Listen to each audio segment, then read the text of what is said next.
Why dream small when the sky is wide open? That question haunted me in my earliest days. Even before I built the fastest airplanes or produced the most expensive films in Hollywood history, I would lie awake at night thinking about the width of the sky, the silence above the clouds, and the terrifying beauty of boundless possibility. You see, people are born into cages, cages of doubt, of tradition, of expectation.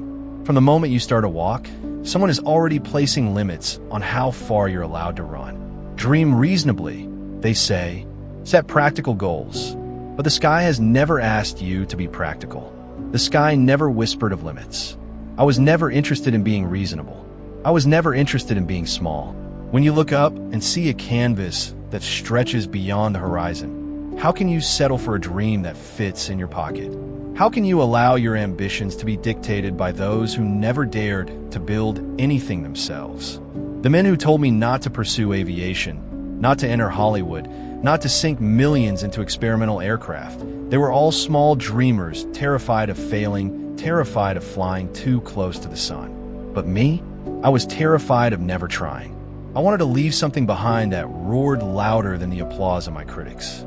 I wanted to leave something behind that couldn't be torn down by weak opinions and smaller minds. You don't build legends by staying on the ground. Legends are born in the air, in the risk, in the obsession, in the madness it takes to do what no one else has done. Why dream small, when dreaming big is the only thing that has ever moved the world forward?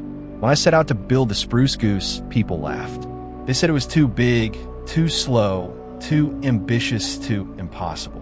They called it a joke, but that aircraft was more than metal. It was a monument to what belief looks like. It was the physical form of a dream so large it couldn't be ignored. And that's what dreaming big does. It forces the world to stop and stare. It demands attention. It commands respect, not because of what you've already done, but because of what you're willing to attempt. Why dream small when history only remembers the giants? You think names like Carnegie, Edison, Tesla, and Ford lived within boundaries?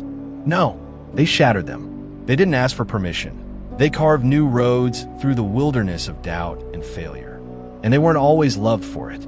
Neither was I. Greatness is rarely welcomed. Most people are allergic to ambition. They'll call you arrogant. They'll say you're unrealistic. But you know what's truly arrogant? Believing that staying small will protect you from regret. Believing that safety equals fulfillment. That's the real delusion. The empire mindset is not just about money or power. It's about leaving your fingerprints on the world. It's about building things that don't vanish when you die.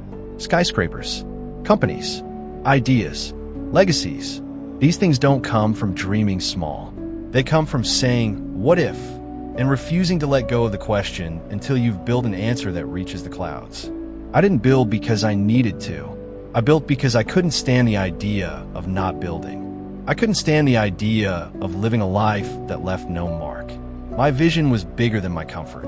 My dream was louder than my fear. And that's the switch you must flip in yourself. You don't need to know every step of the journey. You just need to believe that you were born to travel farther than anyone expects you to. Dreaming big will hurt. It will stretch you. It will isolate you. But it will also liberate you. It will show you who you are. It will make your life unforgettable.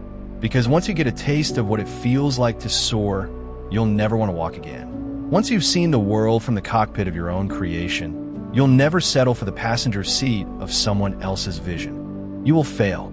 You will be laughed at. You will be misunderstood. But you must keep building.